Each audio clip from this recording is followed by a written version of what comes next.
listening to The Mean Geek, comics podcasting on the very ragged, raw, leading edge of friggin' civility.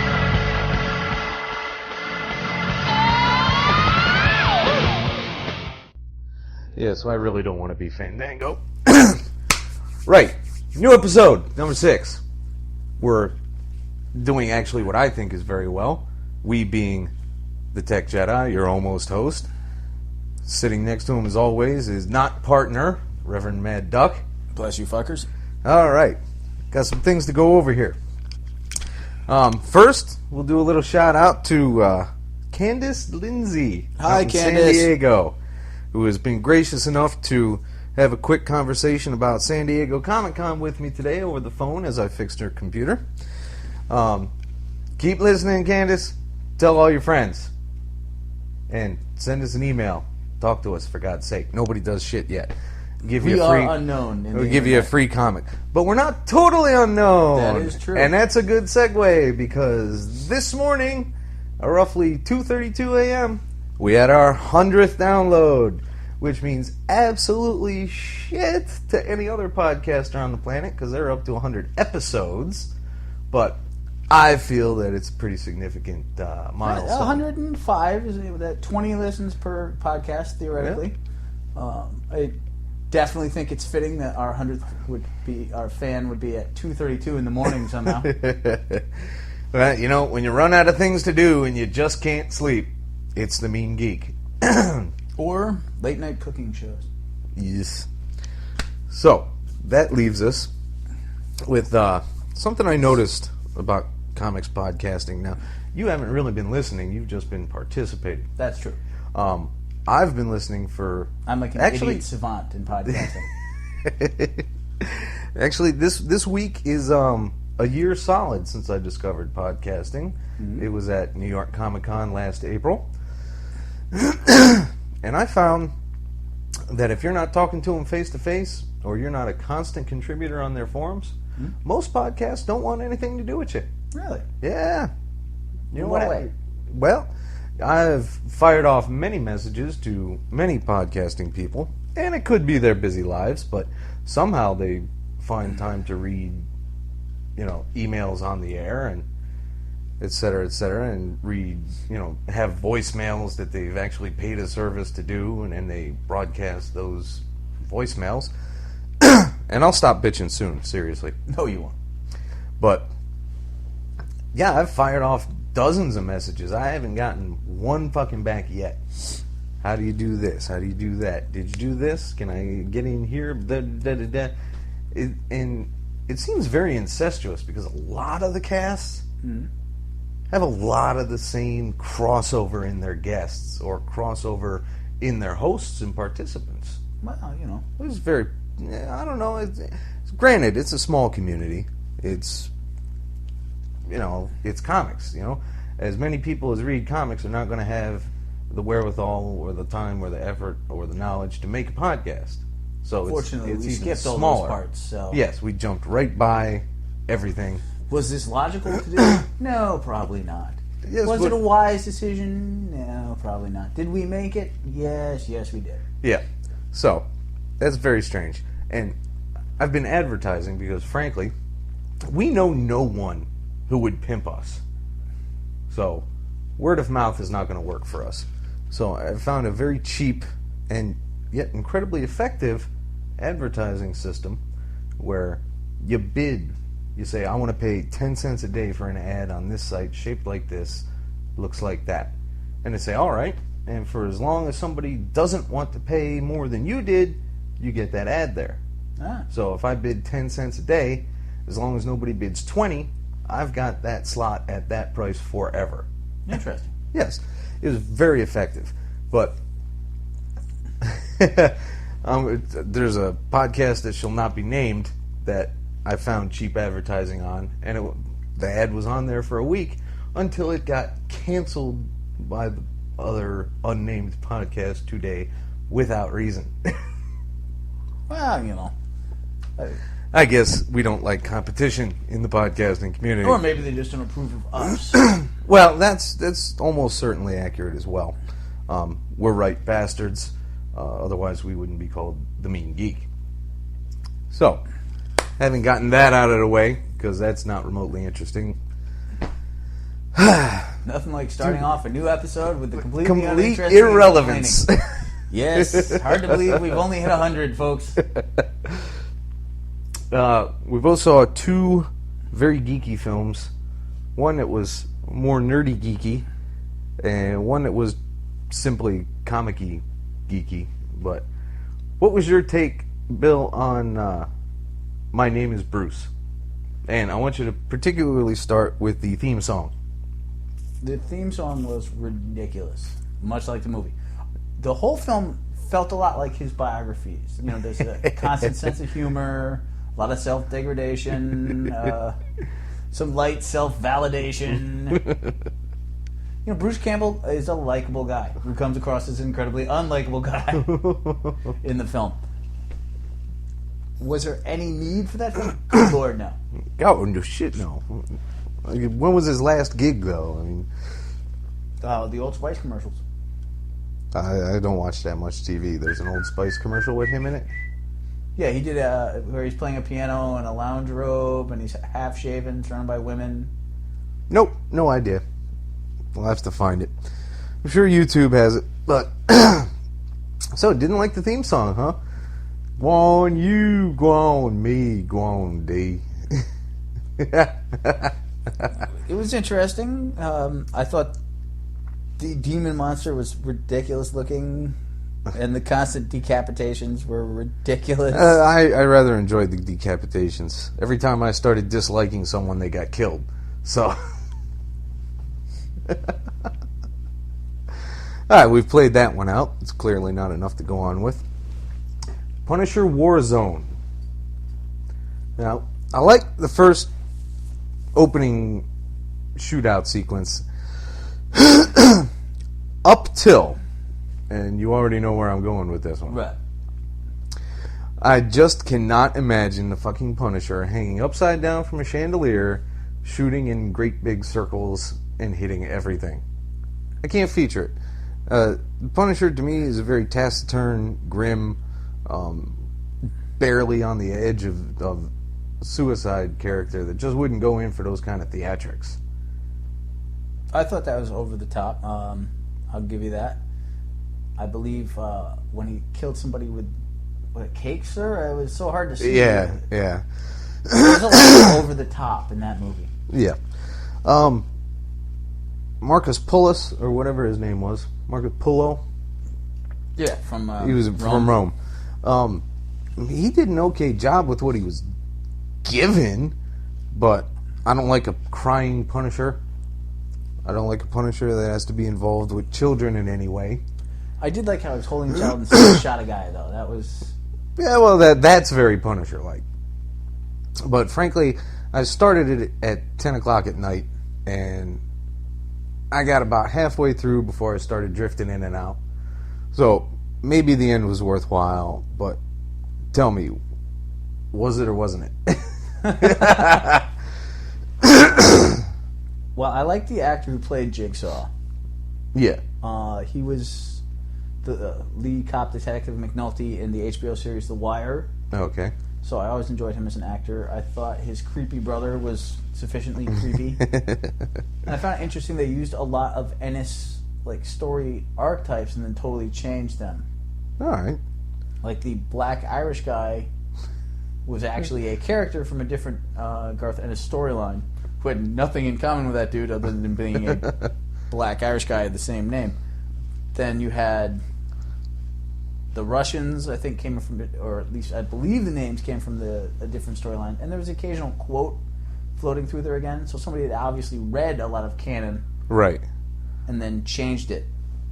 Boy, I wish I'd paid attention to all that. I should have waited a bit and actually been awake for it.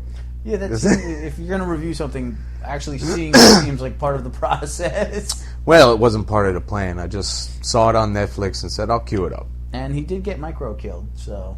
Yeah, that did happen eventually. He got tired of his ass. No, in the movie. Yeah. But he didn't shoot him, unlike in the actual canon. No. Like I can remember all this shit. So, Final grade, zilch. Yeah, it was a C at best. Yeah. Alright, so, having established that, let's go into the only thing anybody seems to pay attention to, the pile. Yeah. Ready? Shoot. Alright. Superman, Batman, 57. Nice little shout back to Silver Age, huh? Oh, Tiny Superman. Yes. You got nothing, huh? Is it actually logical that if you shrink down to tiny particles, time moves faster? I really don't think it is, no. I had an issue with that. And I'm thinking, you know, I read physics stuff. I keep up on scientific journals for the most part, mostly on the net. I do not and cannot. I've never heard of a concept like time moves faster when you're small. And Well, somewhere, time is relative. Relative to velocity, not sheer size. I dug most of the art here, except this one. It's got to be the 1, 2, 3, the fourth actual art page when Soups is confronting Prankster, right? Prankster. Soups looks like he borrowed what's her face? Julia. You know, that superstar fucking Julia Roberts. Ah. It looks like he borrowed her lips. You know, he got smacked with a frying pan under the influence of kryptonite and they're all swollen up. That kind of irritates me. I can definitely state for the record that I did not at any point in reading that book think about Julia Roberts' lips. Again, we're different people. We have different interests. Just saying. But, Batman I rather like, though. His cowl has a rather movie-like appearance, however, which is slightly unusual for this book. But I like it. This is a good team-up book. It keeps it light, even as it occasionally hits you hard, although not all that hard or that often. No, I've enjoyed that book up till now. The things you give me to read of it. And I particularly enjoyed Batman going, "Batarangs are not toys." That was an excellent line. I did enjoy that one. Very good. World Without Superman, issue 686, featuring Mon-El and the Guardian. This is still irritating me because I can't figure out how there could be enough lead in the air to mess with this guy. They mentioned it in here real quick, and I'm like, wait, what? Well, he's over that now anyway, isn't he? Well, yeah, they cured him of it, but it drives him. I'd never heard of a Daxamite having that vulnerability. But, yeah, so he's taken over. The Guardian is hanging out with him.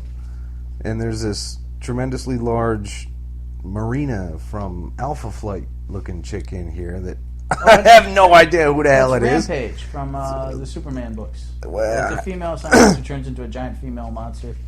I haven't read regularly Superman books in a very long time. I believe the name is Rampage. Stuart Ehrman did some work with her. I don't know if he created her, but it was around that period. I think you might have an appearance or two in the stuff I gave you. Could be. But those are hundreds of books. I haven't begun to get through all of those. You have a lot of Superman to go through. So, yeah, I don't know. I may have to take a second glance at spending money on this thing. I don't think right now that book is particularly interesting. Mon-El, I like the idea of a superpowered character who can get shot and die because he's allergic to lead. But since that never actually happens, I don't have a lot of time for that book. I don't care about the Guardian. Superman books without Superman are not interesting. Nope, never have been. So, we throw that away. New Avengers, The Reunion. Short series, 2 of 4. Although I think I must have missed number 1, huh? Bobby Chase and Clint Barton being complete nuthatches to each other. Yeah, you're working hard to think about this one, aren't you? Well, here's my thing. I'm in the fortunate many that felt not the slightest bit of pain when Mockingbird died, and I certainly did not care that she returned. And to suddenly find out that the Mockingbird who was kidnapped was directly before the divorce scandal was saved held no dramatic interest for me whatsoever. Nope. So while a new dynamic in Hawkeye Ronin is, of course, blissfully unappealing, you just don't care. Yeah, and Dave Lopez, he's got... The artist? Yeah. The writer? No, the writer was, what's his fuck? Jim McCann, who I'm not entirely certain I've ever read before. But Dave Lopez, he's got spots where I really dig it, and then I get taken out again by an odd pose or strange face, and I'm just like, crud. Won't be getting 3 and 4. There was something I'm very curious about, though. There's this ad, which might indicate a return of Cap already. Big star. Yeah, that definitely could be that. The not plate mail, the little chain mail background, but it's black. So Zombie Cap couldn't possibly be any fucking worse than Cap Wolf. Saw that comment coming, sir. Your hatred of Cap Wolf. I set it up for 10 full fucking minutes there. Cap Wolf irritated me to a degree that has rarely been equaled in comic reading in the last few years. Mark Gruenwald did do a lot of really good stuff. A lot of good Cap. And definitely a lot of good Cap. But there was something happening back there that, rest his soul, Mark just didn't have together for those issues. Well, that was when Cap Wolf was reading the all wolf-based werewolf team. Yeah, which is in itself unacceptable. So, I mean, it's hi. Next, how are you? Cap Wolf was not a good time. No. So, more Batman Confidential. The end of the King Tut, son. Yeah, I'm ready for an end to this. And unfortunately, they gave us a new villain to work with from the end of it. It wasn't bad, you know. It's retro. It gives me it's very retro. It gives me a pre-crisis feeling without the silliness of the Silver Age. No, it's a fun book. I enjoyed it. I would read more. I like the use of the Riddler, and I'm definitely curious to see how they'll do other major villains. Yep. I didn't find anything particularly of interest in the new King Tut or Ankh. But no, I would continue to read that book based on that, the two that I read. Very good. And they got a preview in the back here for Power Girl #1. That's in the back of a lot of the books in there. Yeah, but this is the first one in the pile that it's coming up in. It came from outer space. Now, if Justin Gray and Jimmy Palmiotti can keep it light and fun like this, and yet develop a story, and if they can keep Amanda Conner going on it, Amanda Conner is an appropriate Power Girl artist, then I could see becoming very happy with this book. We'll give it this. I'm not going to give it the year I always claimed I would give most books. Well, the economy has changed in the last 20 years. Yes, I will give it 6 tops, and if it doesn't make me say, that was fucking cool, it's gone. So yeah, the rare occasions that I would try something, the first story arc. You know, if it's 7, I'm not going to cut off at 6, but if it's 4 and I hate all 4, I'm not going to buy 2 more. Right. Now, Boom Studios is coming out strong, man. They got Mark Waid already in their first wave of new books. And I can dig on this book. Well, I'll be honest, a lot of companies will start with that, for big author who does a storyline or 2 and then disappears, and then they're back to no names. I mean, the same thing happened. Well, yeah, CrossGen did that. Yeah, with Mark Waid in a book you loved, and then he left, and you didn't love it anymore. What, Ruse? Yeah. No, I just had to stop buying altogether. Yes, but Ruse was very different after Waid was author. I don't even remember the issues after Waid. Exactly my point. I'm not certain I have them to know. I got to go back and look. But this guy, this is the whole power corrupts absolutely shit, which could be quite fun. It was very reminiscent of some of the British Zenith stuff from 20,000 AD. And again, a studio starts the book that seems based on major characters from another book. It's like, here's my variation on Superman as evil. So it's a boom Elseworlds. Having said that, though, I am curious, based on that, where it's going to go. I like the use of the dead superhero, although that was very reminiscent of Rising Stars. Didn't catch those issues. Did you read the preview for Unknown? Yeah, I didn't get anything from that I preview. I read an ad for it in another Boom book and found more sense in the ad than I did in the preview. Now, kind of concerned about this, though. What's that? Robert Jordan's Wheel of Time is coming to comics. Well, fantasy comics are doomed to fail anyway, so why not base them on a series? All right, yeah, I can see that. You take Conan out of it, and you have fantasy's over.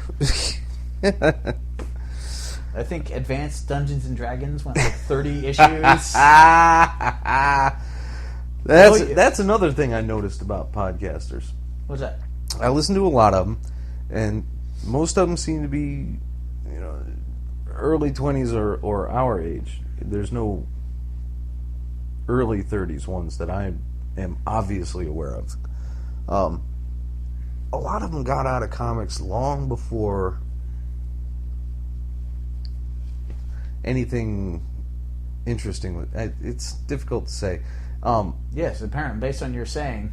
Well, you and I started in the mid-'80s. Right. And we've been cracking right along ever since with I gave them up dips and hills and valleys in our little experience. Here we go again.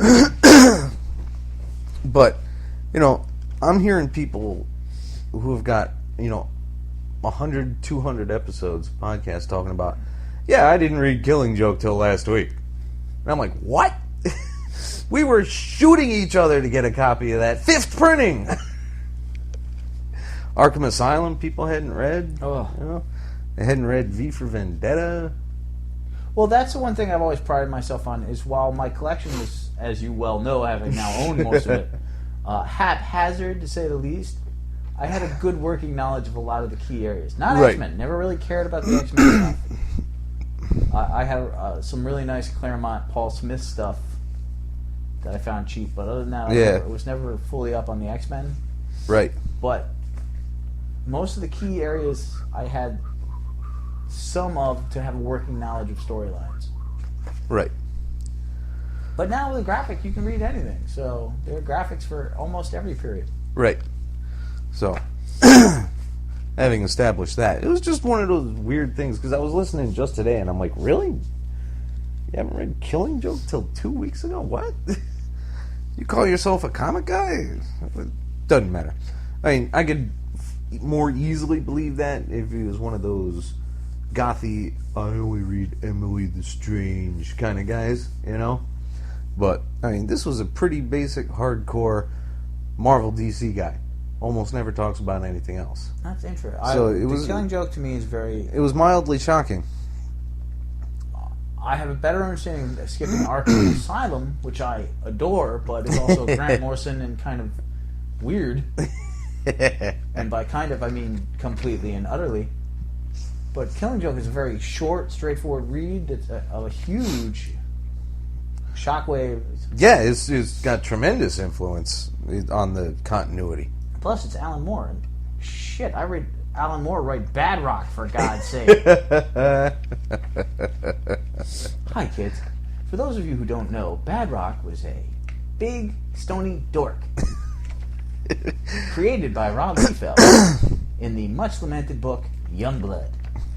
Thank you. Not very lamented at all, really. Oh, I lamented when it came out. I lamented when I read it. I lamented a whole shitload over that book. So, Dark Reign, Hawkeye. Oh, this is the Bullseye Hawkeye book. Yes. I like how they used an eye for an eye. An eye for an eye. What are you talking about? Well, they replaced Hawkeye with Bullseye. Bullseye. Okay, yeah.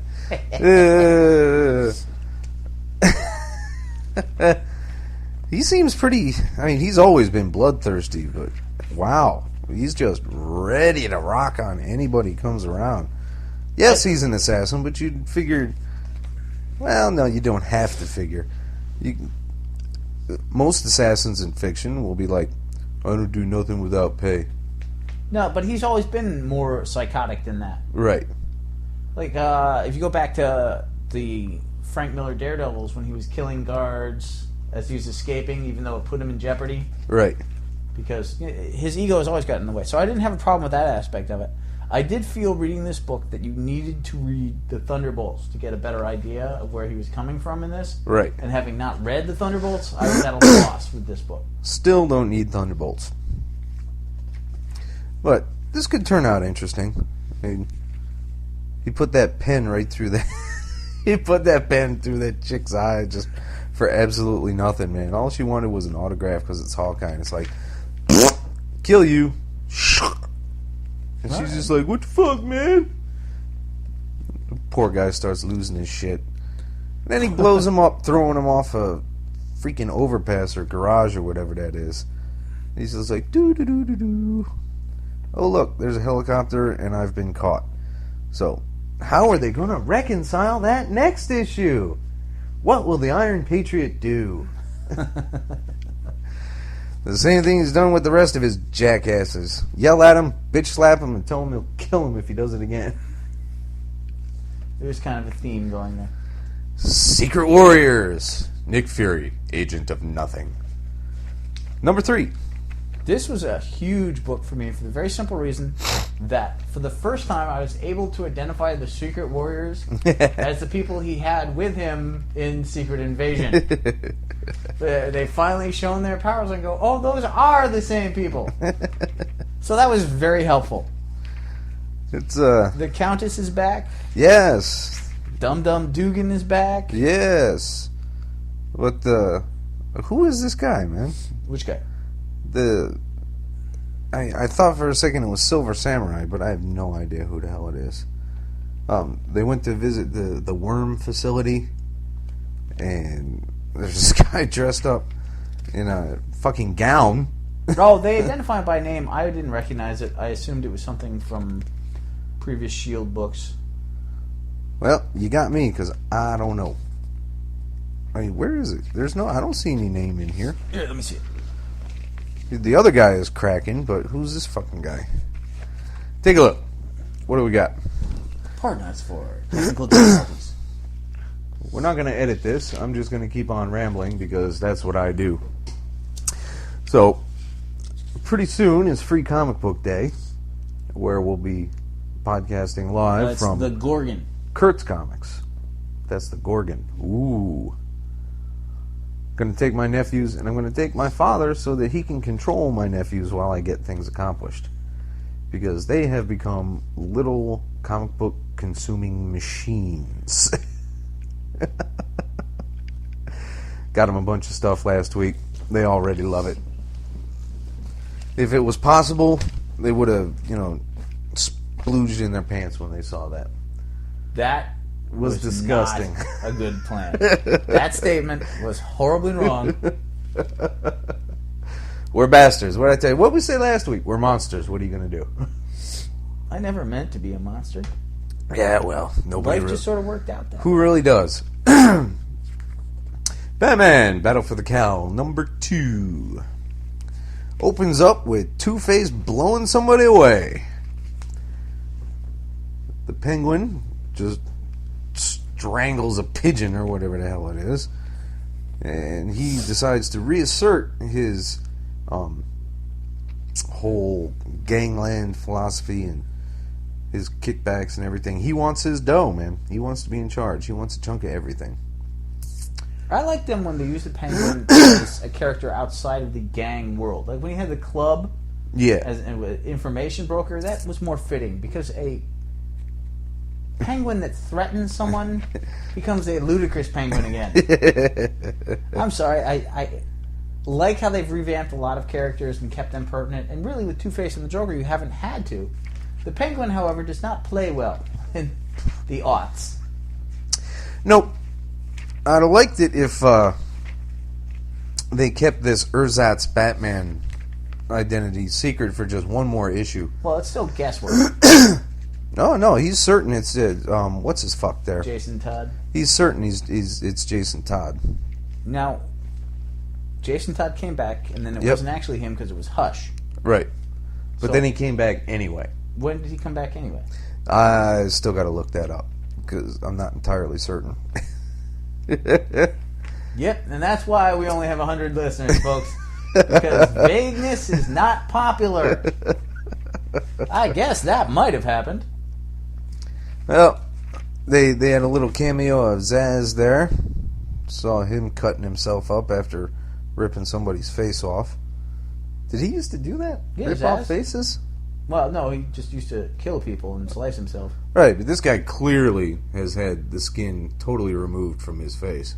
Well, Zaz is a psychopath, and people, like I said, I believe it was last week, Zaz is just such a interesting character to pop into people. For whatever reason, he came out roughly around the time of Silence of the Lambs, I think, Right.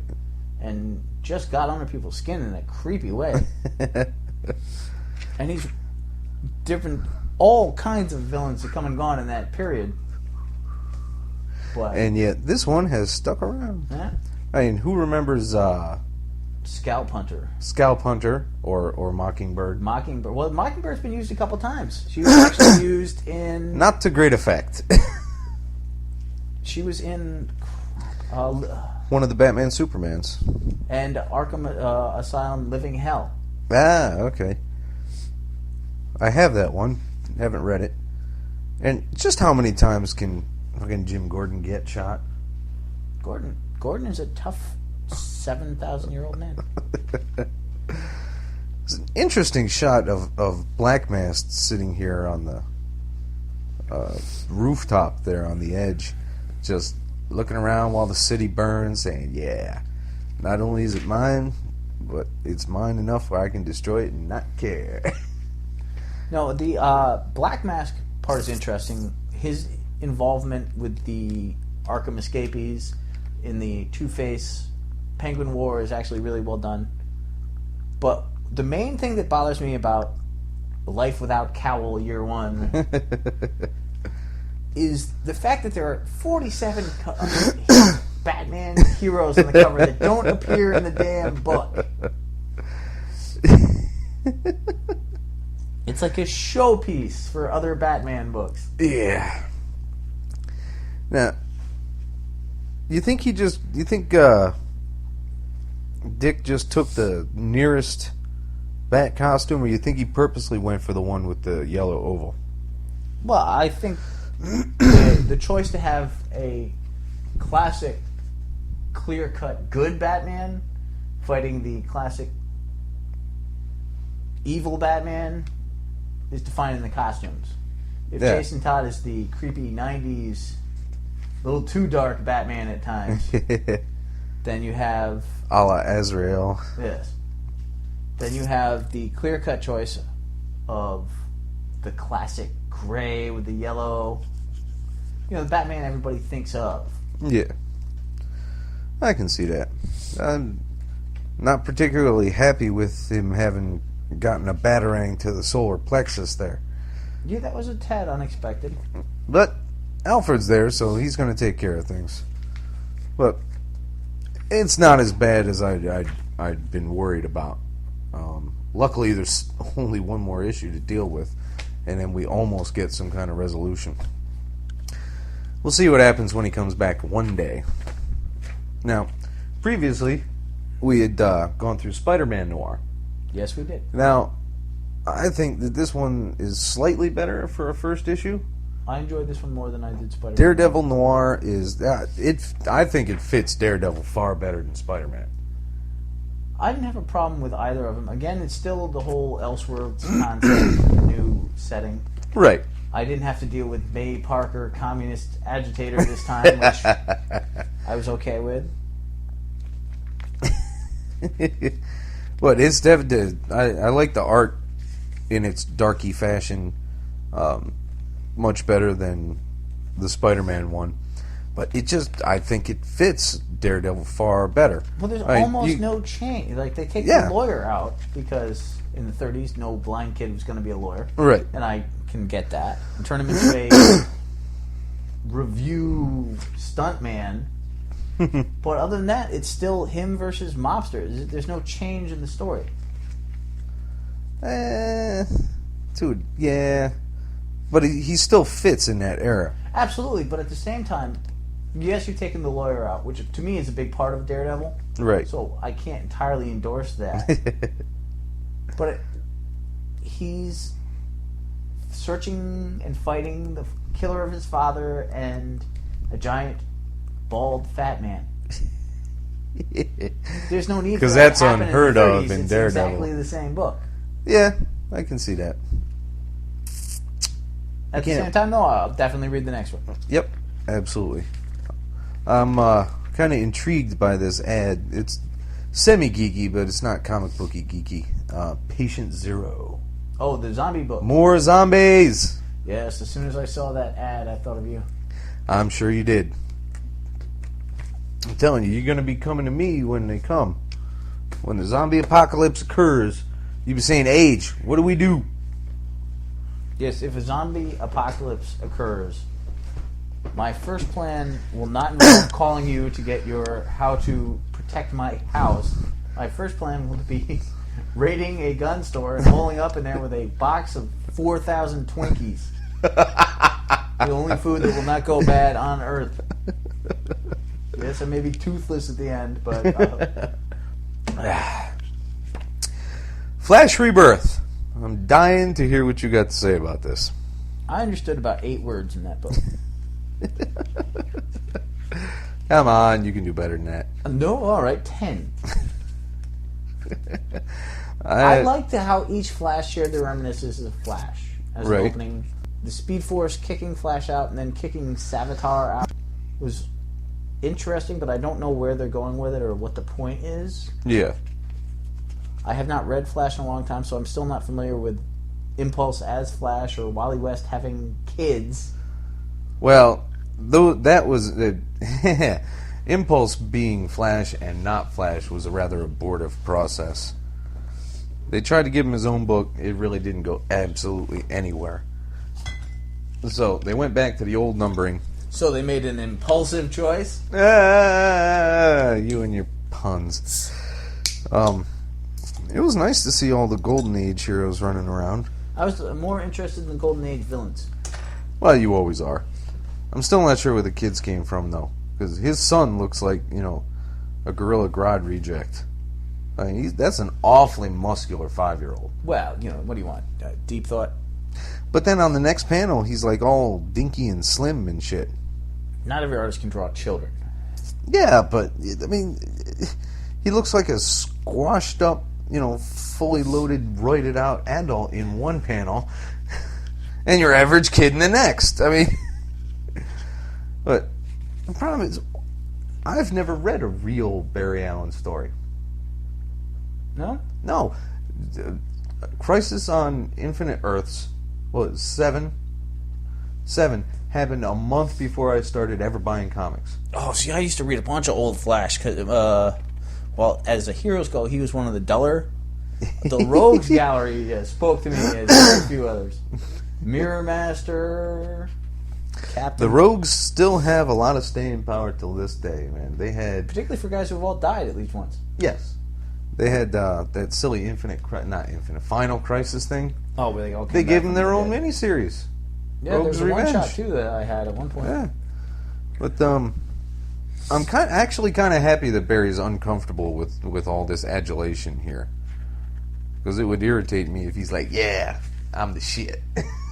You know what I really liked in that book? Was using Barry and Hal. Right. Which was like the Brave and the Bold miniseries that Wade did. Yep. They even put that in the panel. Yep. And I also liked how Barry was uncomfortable with the idea of hanging out with Green Arrow again. Yeah. I'm intrigued.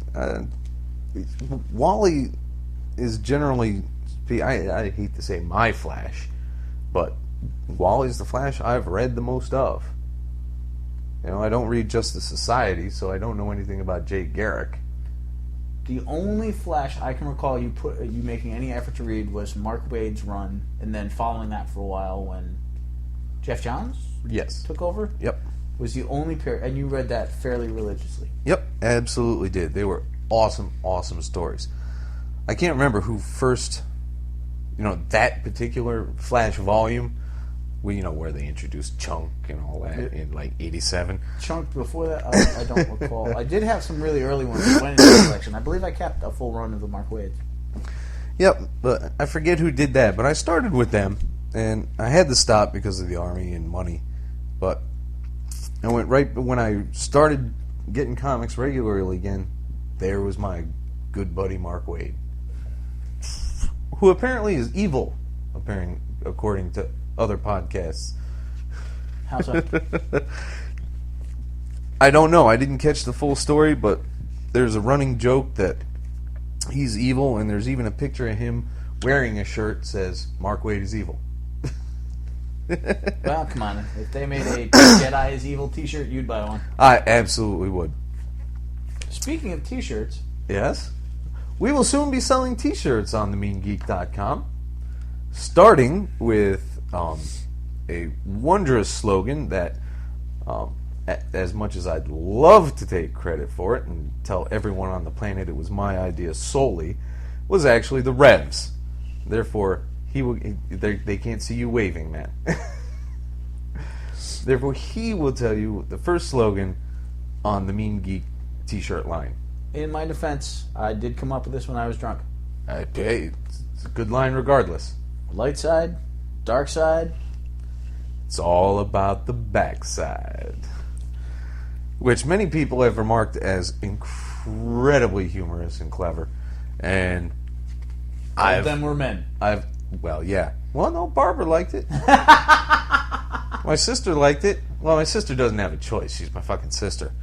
But I've sold 2 of them. Oh, yeah? Yeah. So, watch for it. Very soon, we'll put some stuff up. And you can order it through PayPal. $20 a pop, no negotiation. Hand it over. So, now that we've had our fun, I get to needle you a bit more. It's the last time. You don't have to deal with this anymore. Star Trek Countdown. Horrible. Number 4. Horrible book. I actually have less interest in seeing the movie after reading that book. I'm still not down with Worf leading 17 ships against 1 and losing. It's crap. The whole book was horrible. Yeah, it was. And how is it a prequel to something that happened years before? Fucking time travel.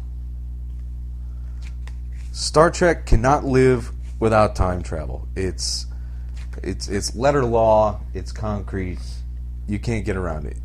Anything you need to do in Star Trek will eventually wrap around and give you some time travel. All right, to give you an idea of my overall feelings on this book, I honestly feel that James Doohan's post-Star Trek acting career is more impressive than this book. I can't put it any plainer than that.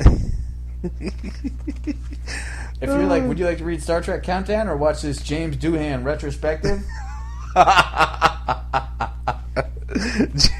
James Doohan retrospective.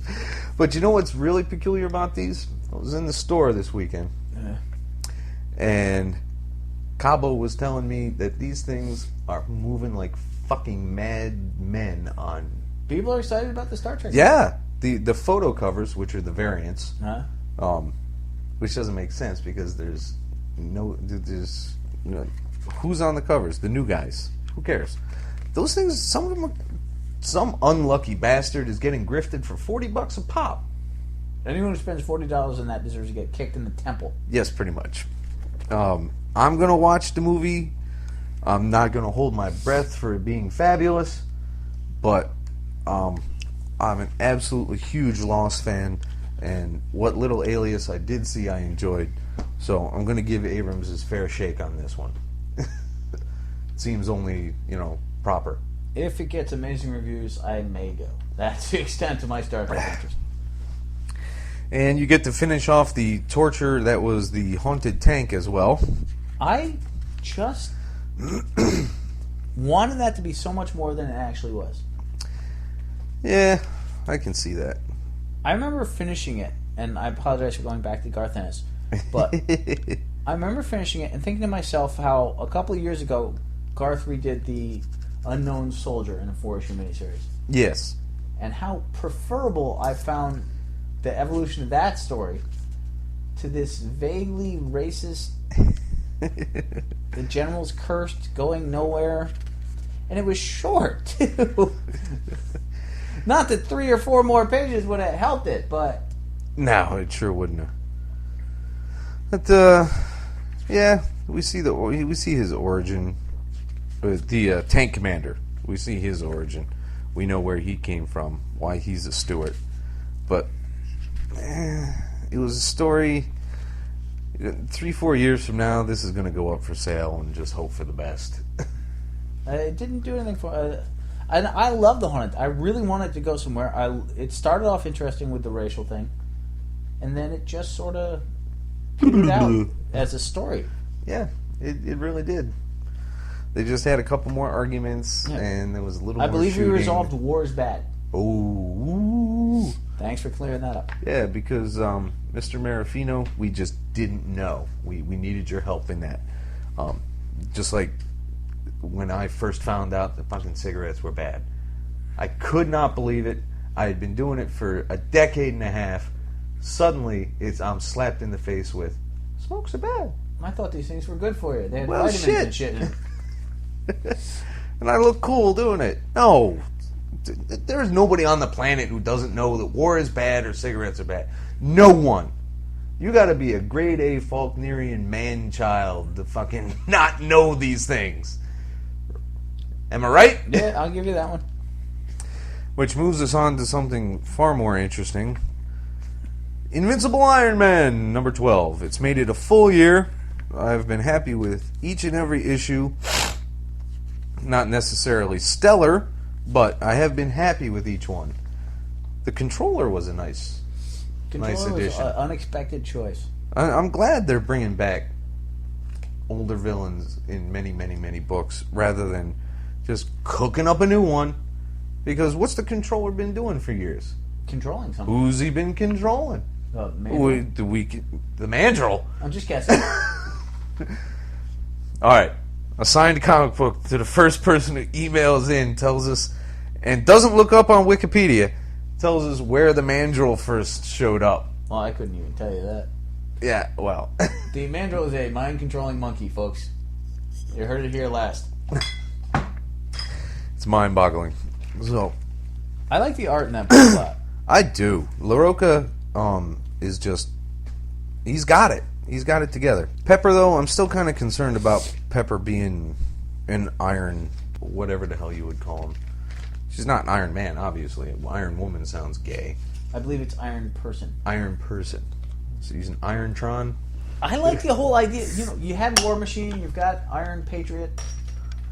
Yeah, but Pepper was always a sidekicky kind of thing to me. He was always the girl. She was always the, Girl Friday So thing. was Happy Hogan, and so was... Happy Hogan was truly, seriously, one of the most pointless characters ever. Hey, Happy Hogan is a long-standing tradition on level with Snapper Carr.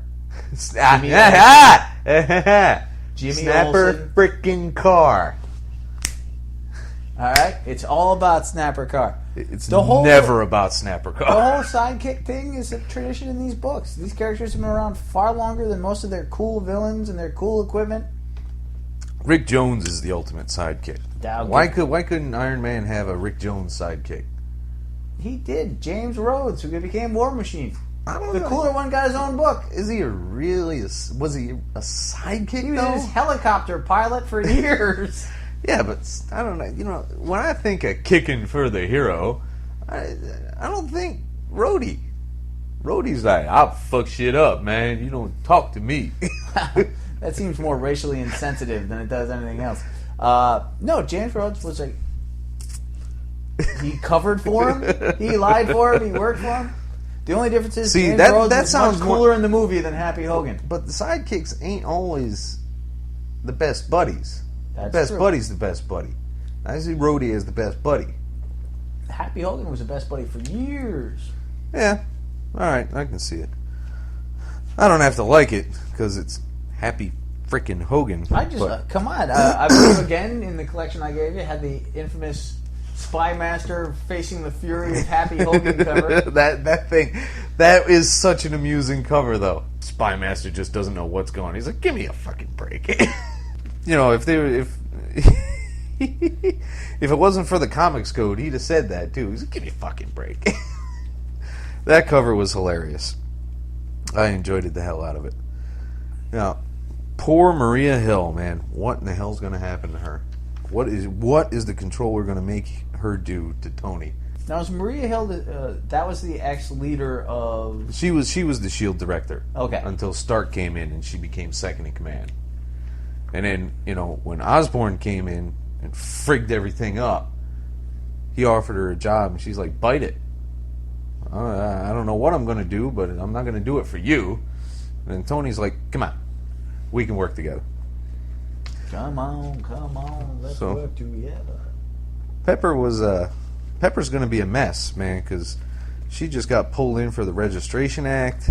It's neat seeing Madame Mask again. Because, again, go back to people you have. I mean, you've got so much story and so much characterization already there. Exploit it, you know? Make them more interesting if they're lame. Yeah. I totally agree. I like seeing people work with classic characters. Yeah. Because a lot of times the new ones they're cooking up really ain't any better. No, it's just slightly more modern. Yeah, back in the 90s, I'd have much rather read a well-done Vulture story than Cardiac. Remember that lame ass? Cardiac. I'm a doctor who kills because I understand ethics better than anybody. Bite me, fanboy. Tight face. Oh my God. Woof. All right, before we get too deep into Humbug. Humbug was just a general lamer. I don't think he was ever meant to be any. No, he was meant to be villain. lame. I will fully endorse that. I don't think he was meant to really go any place. But now this is irritating. This is one of the pitfalls, and I'm very sorry about this, Cabo, but this is one of the pitfalls of a small shop. Battlefield's Dear Billy. I have one. Now I have 3. Don't know where 2 ever went. He's going to get it for me, and I'm going to appreciate it, and it's going to be great, but it wasn't there when it came out. Not for nothing, Cobb, but, you know, I never saw it. I was there every single week. So, Garth Ennis, again, World War II, finishing off this story. I don't think there really was many other ways this could have gone, because she was so affected by her experiences in mainland China when the Japanese invaded that she's just totally twacked out. She's got nothing but revenge on her mind. And reading the middle one would really help. It would help a lot. I do feel that it was an interesting story. It was very reminiscent of Garth Ennis' other World War II stuff, so it didn't blow me away. No.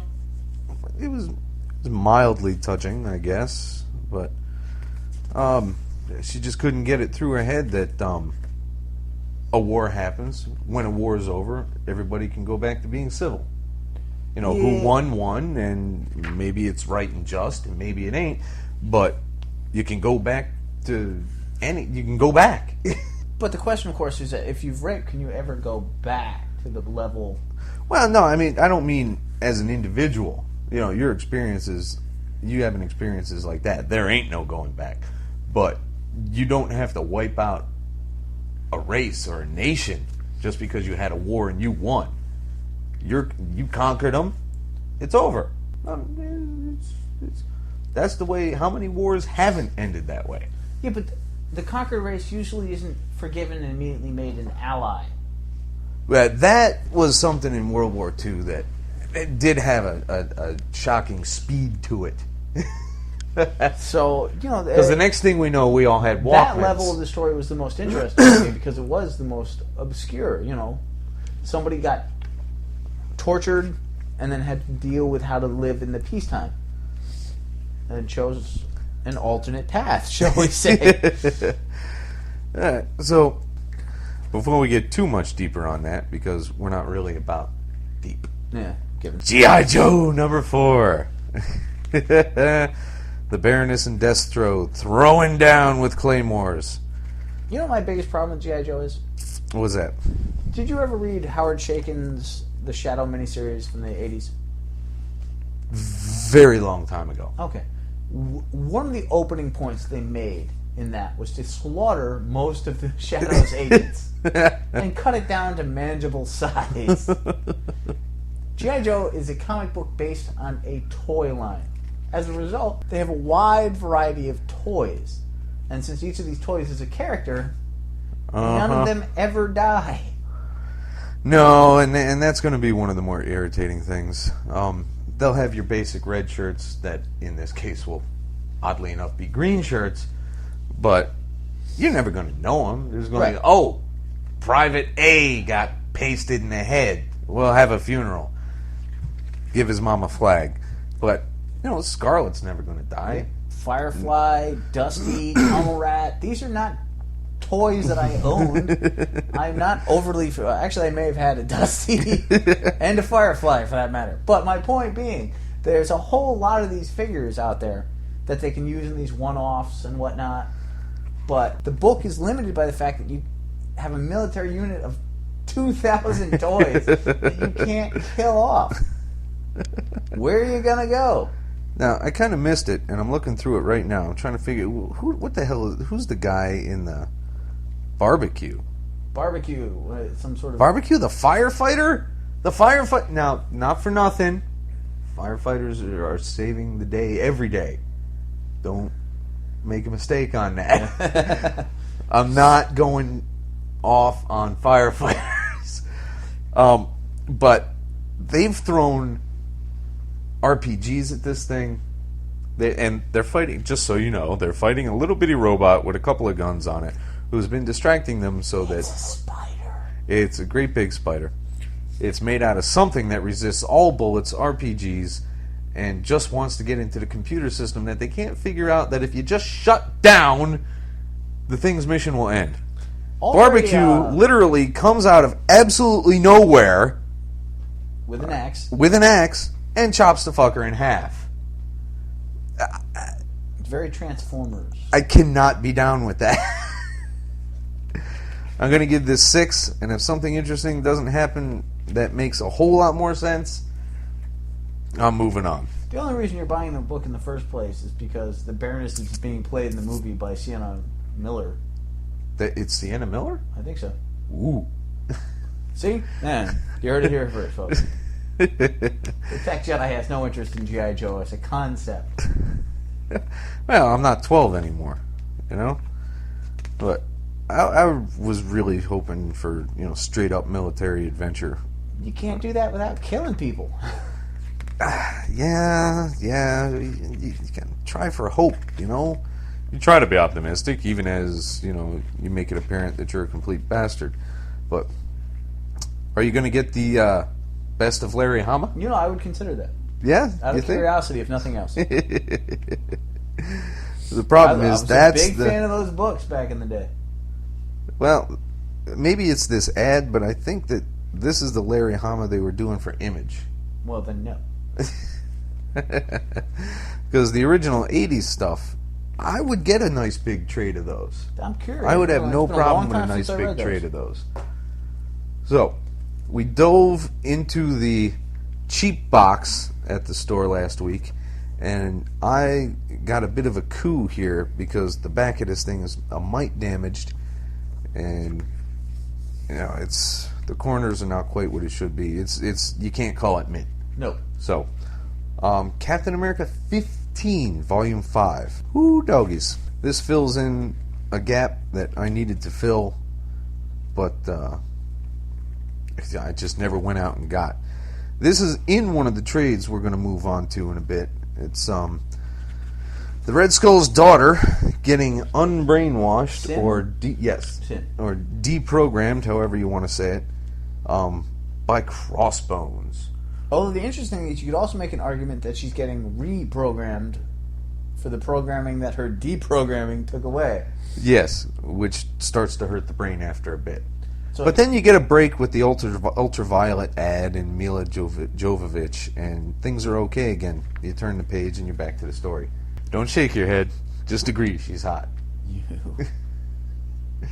Me what? Come on, say it. Anyway.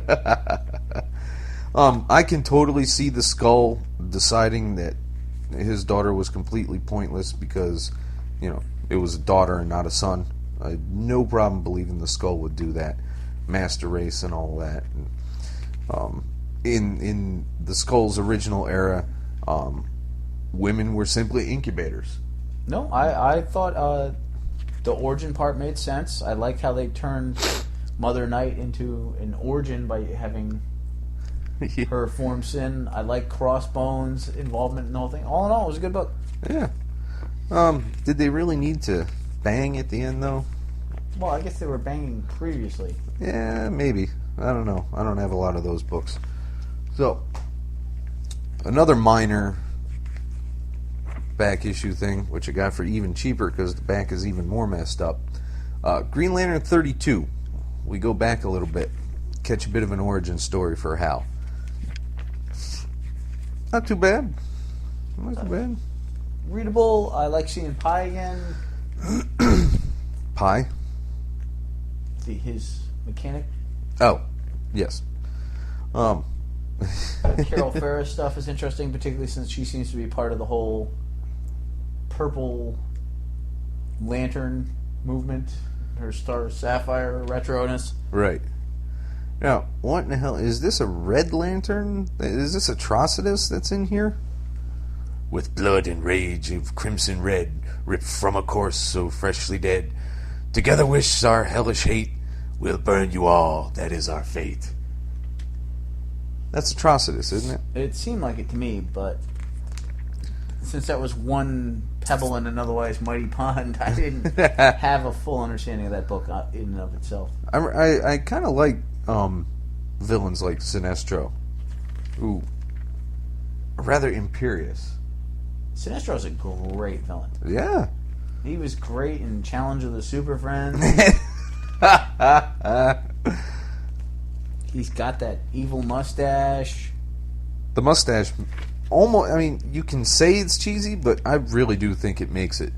It's a slight affectation. It's very fop, and yet it both belies and is belied by his ultimate sinisterness. It gives him that Basil Rathbone feel. There you go. So, yeah, I think that's intentional. quite happy with this. Oh, it absolutely is. It gives him that imperious, royalty. I'm holier than thou villain type, and he's, one of the characters that hasn't really had to evolve overly as a villain because it was such a well done concept. Yes, absolutely correct. I was confused as shit though by Green Lantern 39. I'm confused as shit by pretty much every Green Lantern at this with point. Agent Orange. Orange being avarice.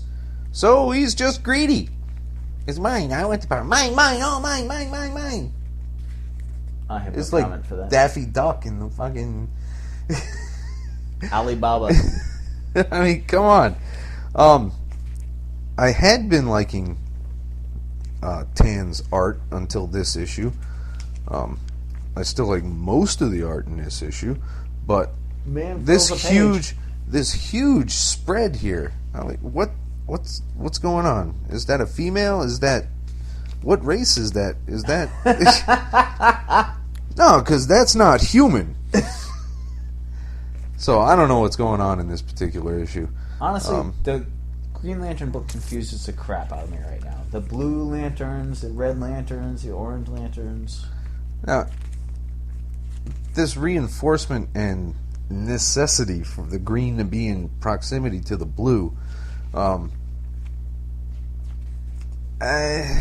is there really a point to the blues? You're not going to... Hope Rangers can't actually do much of anything other than hope, which in and of itself is a bad battle plan. Yeah. I've hoped for lots of shit, but the sum total it's worked out. So... But they reinforce each other and to staggering degrees. I mean, you heard the Ring say, I'm charged at 214% now. But, I mean, what are they going to do? I mean, the Green is just going to stand there and fight and fight and fight without the Blue. Is backup? It's not even properly backup. Because, if somebody knocks out the Green Lantern, there's no willpower to run the Ring. Where are the Blue going to get their power from? I'm not entirely sure. My biggest problem with the whole colored lantern thing is that it feels like the sort of storyline that'll have a huge impact, be around for 2 to 3 years, and then there'll be the giant and then totally ignored all the again. rings off. Yeah, I have no problem believing that'll happen. So one more. Take a quick break. Back to Dynamite Comics. Masquerade number 2. Way retro. Way retro. And they did it on purpose, ready to go. But it's fun. It's not stellar to any degree. Are you looking forward to the Sherlock Holmes being advertised in it? I am curious about the Sherlock Holmes one. I will say that, if I'm not incorrect, most of the characters in this book were used by Alan Moore in the Tom Strong series. When Tom goes to the other planet with Tom Strange, there was a Terror, and most of the other heroes seem to be the same as well. Yeah, that's right. So I did take that away from it. I had totally forgotten about that. I am not, however, really enjoying the whole Masquerade character. Although they did something interesting in this book where they hinted at the idea that with less villains, the heroes' powers were changing. So I'm kind of curious where they're going to go with that. Yeah. So, you looking forward to Buck Rogers? God Lord, no. Dude, I've heard the pre-orders on that thing are through the roof. Beady, beady, beady. No beady beaties, man. They're back to Philip. What's his face? What's his Phillips? The hell was the original author's name? Hell if I know. I do not like Buck Rogers. Yeah, well, on that note, that's most of the pile. I'm going to take a quick break. We'll go through a bunch of trades. Be right back. Stay geeky. We're back! We missed one. We're going to go back through it. Boom Studios, kids line. And trust me, this works for anyone who grew up in our age, because the Muppets are the shit.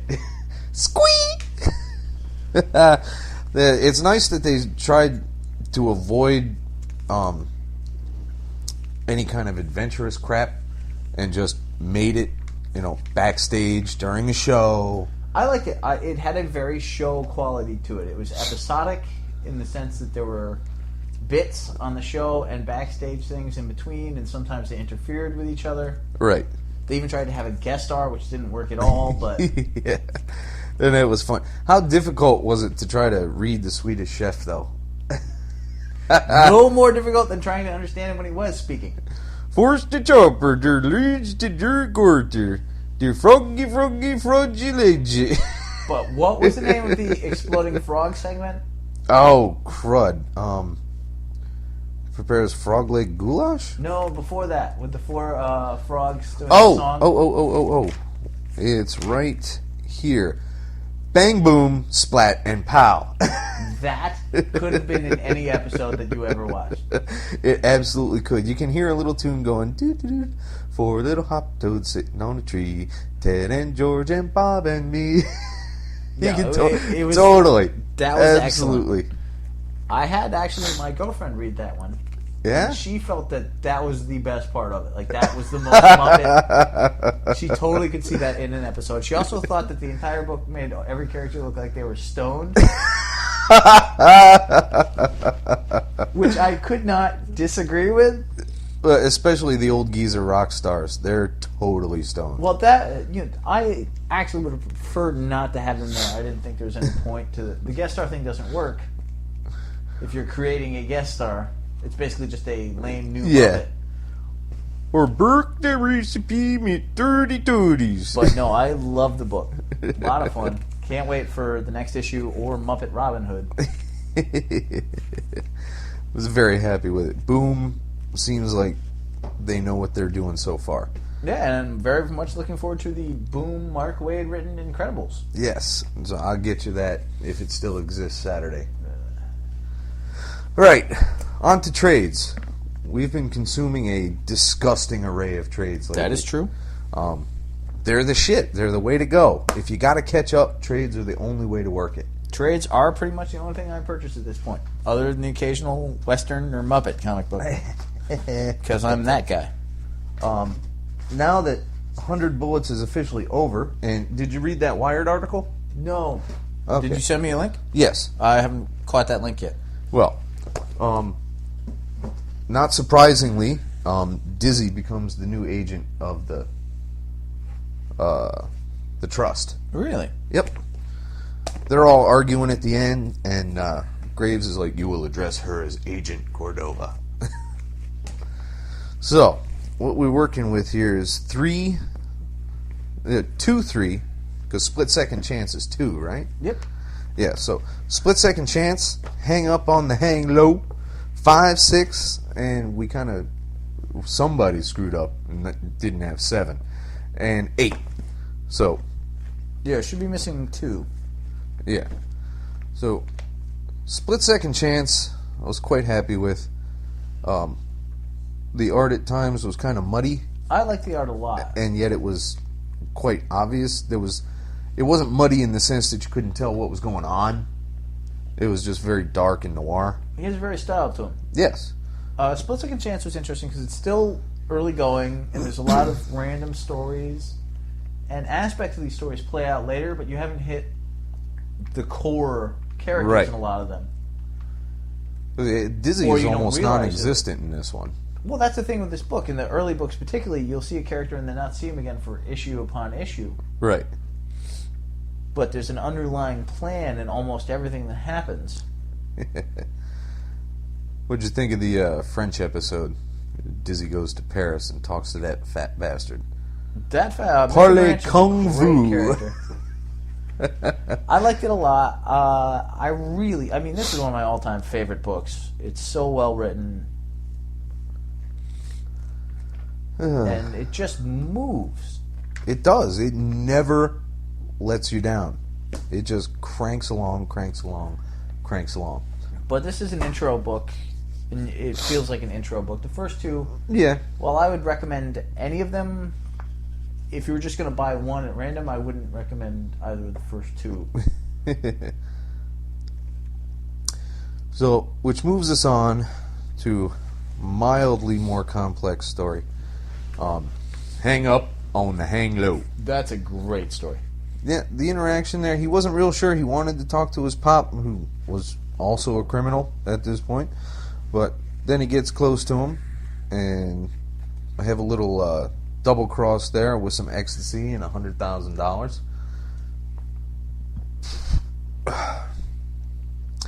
I didn't really, they should have just jetted out, grabbed his mom and took off, because they could have made it.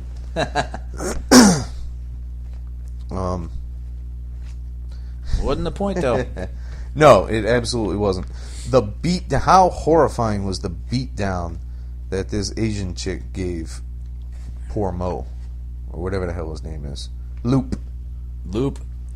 No, That was horrifying. It was so brutal. Book. But this is the first. You had in Split Second Chance the 2-issue storyline where they introduced Cole Burns, and you have the reappearance of Dizzy. So you start to see other aspects of the storyline. This is the first one where it's a whole storyline of multiple issues leading somewhere, and where they're going with Loop changes the book in a certain respect. Right. So, big. I see a retard with a magic gun. And this is also the first time you see somebody who doesn't do exactly what Graves wants, and the Right. consequences suck. A lot. Oh, poor Loop gets arrested at his own father's funeral. That's a kick in the balls right there. The Counterfeit Detective. They really got a flair for titling things, huh? Yeah. So, this was very detective-y, private investigator-y, convoluted-y. That's a lot of E's. It is. There's a lot of shit going on in here, and it's all E's. Maybe I wasn't paying attention. Maybe I was too sleepy. Why is his face all buggered up like this? He's thrown through a window. Yeah. Strip clubs and nerds, and we'll bring back Megan here. She's gonna play a big part one day, huh? She shows up in a couple different ones. This was an interesting book in that this is the first time that one of the Minutemen goes through a change in their interim period. Right. And again, this had a much more based in the full. The whole thing is very noir style, but this is, this character comes directly out of like 40s, Absolutely 50s right. fiction. Mickey Spillane. The hard drinking, womanizing PI.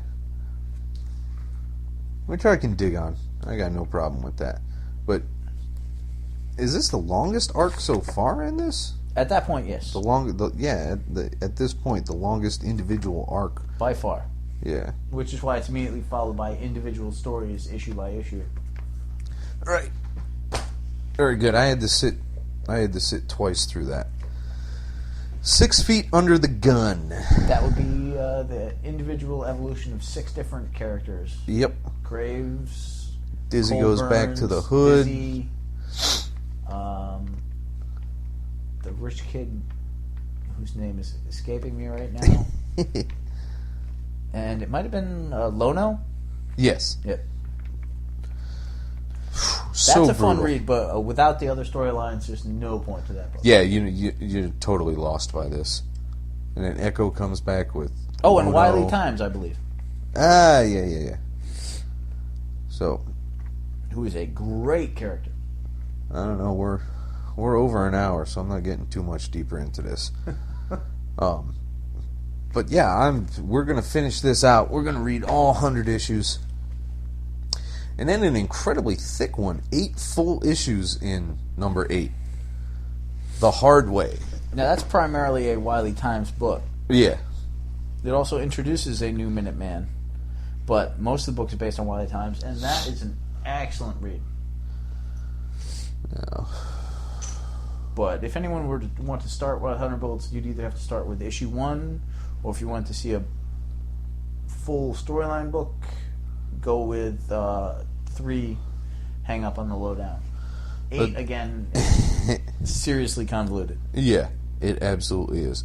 Now, I got a very Ennis vibe out of one of these scenes, because Ennis has this incredible knack for truly bizarre mutilations in his books. Horrifying. And, well, it's accurate, is it not? Well, I don't think he owns the rights to that. I think. Well, no, but doing horrifying mutilations. He's definitely got a license out on it. I'll give you that. Following people around with bear traps. We won't tell you why, but it's not pretty. Yeah, you're going to have to read it. But well worth reading. And the poor guy... Can't endorse this book enough. The poor mutant trumpet player there gets his jaw snapped off by a bear trap. That is so fucking Ennis right there. It is so crazy. I saw that and I'm like, "Hey, I don't need this." And then he blows his own head off. I'm like, okay, didn't need that either. And then Shepard goes and gets whacked. Tries to drive away. Doesn't bother going to... And Dizzy popped him. Dizzy popped Shepard. Yeah. That kind of opening up surprised a me. brand new... making you want to read 9 all the more, didn't it? Absolutely right. Next up. Where's it? You didn't finish the other cat? Nope. Okay. So if you want to leave that one and go over both of them next time, that's fine. Yeah, I think that's exactly what we'll do. Well, we got another pair here. Fables 2 and 3. Willingham is an incredibly clever and very literary person, I think. He's got story upon story, detail upon detail, characterization upon characterization. There is nearly nothing I don't like about this book. Here's my biggest problem with Fables. I love Fables. I love the detective feel. I love how every storyline changes. The Animal Farm theme in 2. The romantic mystery theme in 3. But he kills off these major iconic characters. It's not like they're easily replaced. They are, actually, because you find out later that the reason they still exist at all is the power of the belief of the fable. Right, but he's slaughtering so people. they get to come back rather easily. Some, yes, but he's killing off huge amounts of them in these books. Dude, you've read up to 4, right? Yes. It only gets crazier. Oh, good God. It only gets crazier. So, the sheer amount of fairy tales that he can draw from is mind-boggling. I had to look up Baba Yaga. What? I had seen her in other stories, but I had only known what they had said in those stories. Well, Baba Yaga is a very famous Russian witch. Yes, I also found they that call out. her Hellboy. Yes, I found that out as well. Thank God for Wikifuckingpedia.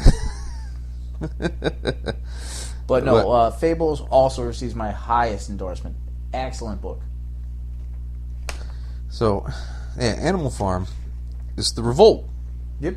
As the non-human fables get pissed off and try to go to war with the human fables, including some interspecies eroticism. Which we're going to stop with right there. Storybook Love. There's how many triangles in this thing? Quite a few. The Return of Goldilocks, Bluebeard versus Prince Charming. And great read. A nice long backstory with Jack of Fables facing off against zombie Confederate soldiers. Just can't get enough zombies. They do seem to run rampant. Yeah, they're all over the place. Fucking Kirkman. Now, eventually we'll get to some Walking Dead, and that'll be a great review, because I love me some Walking Dead.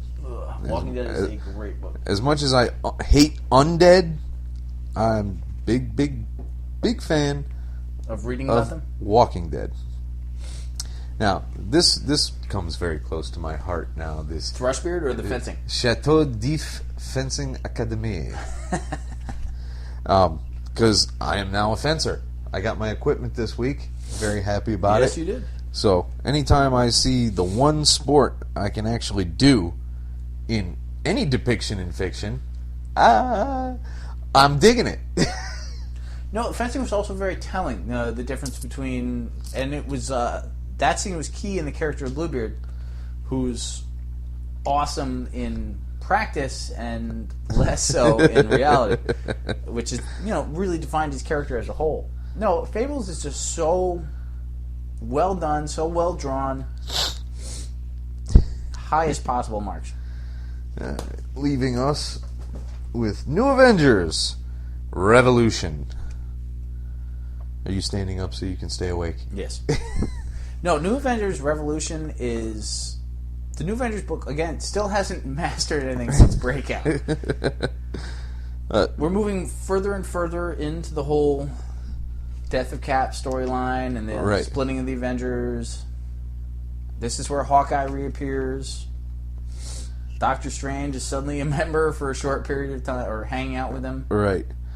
Hawkeye runs off to Wundagore Mountain to try and find Scarlet Witch, who is either an incredible liar or has mind-wiped herself.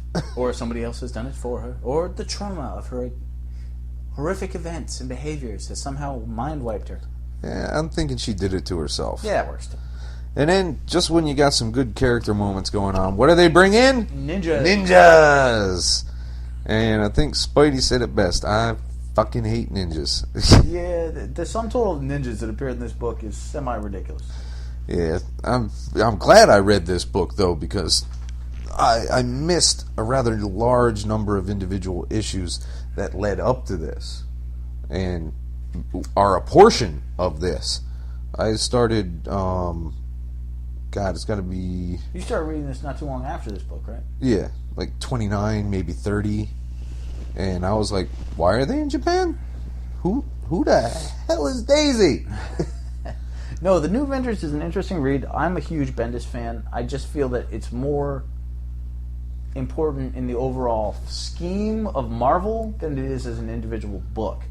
Yeah, that's a very good point. That's an excellent way to look at it.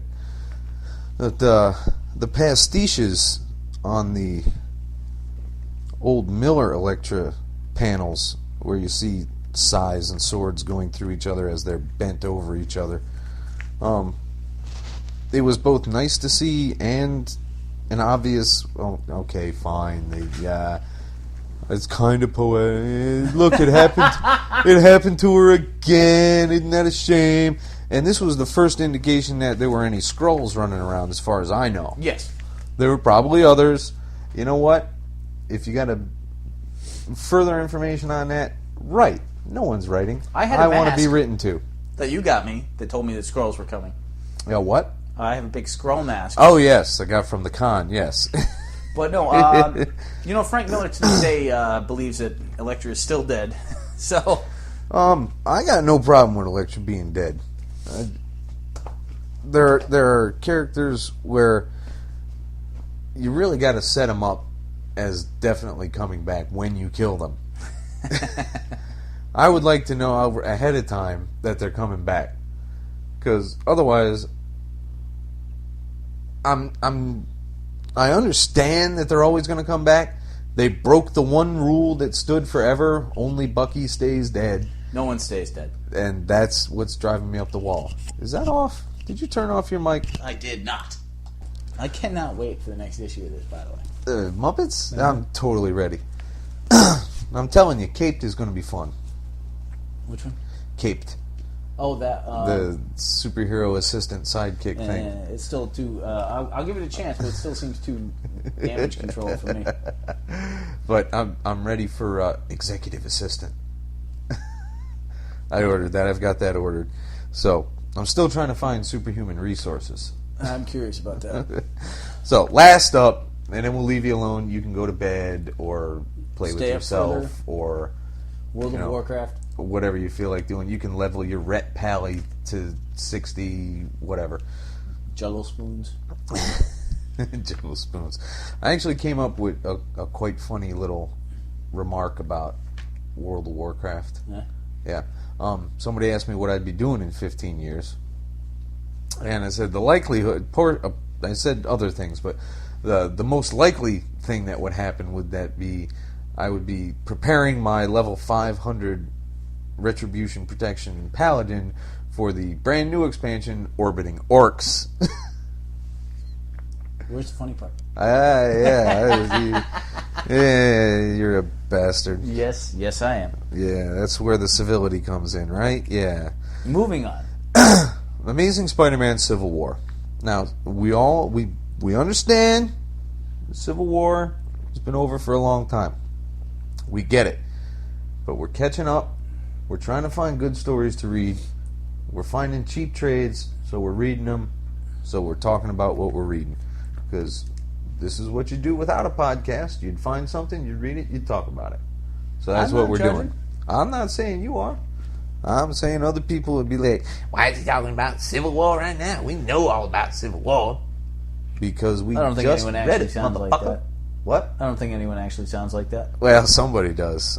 I quite enjoyed this book. I think that the Iron Man Spider-Man relationship was really interesting and helped define the two characters' role in Civil War. So I like that a lot. Absolutely correct. Wowee. Soon to be edited out. Bless you. So I was terribly amused by Sue and Mary Jane getting the phones webbed together so that they could yap without Peter interfering and them not even noticing it was happening. I laughed quite a bit at that.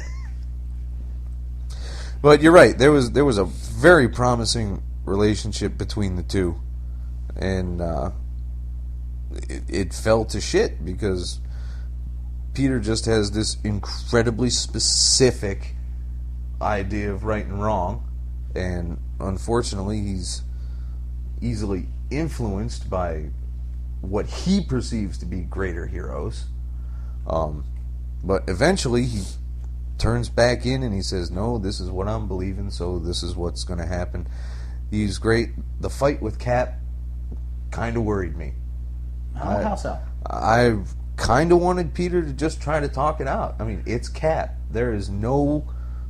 I mean, as much as he liked Tony, as much as he admired Tony, He adores Cap. he absolutely adores Cap. But here's my thing on that, is that here's Peter Parker knowing that Cap is on the other side, knowing that in his mind he's not going to say anything that'll change Captain America's mind. Right. So they have to fight. So here's Peter doing something he doesn't want to do instead of trying something that might have worked by talking to him. It's a perfect symbol for his entire character.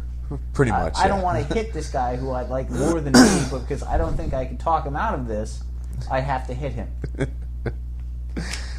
All too true.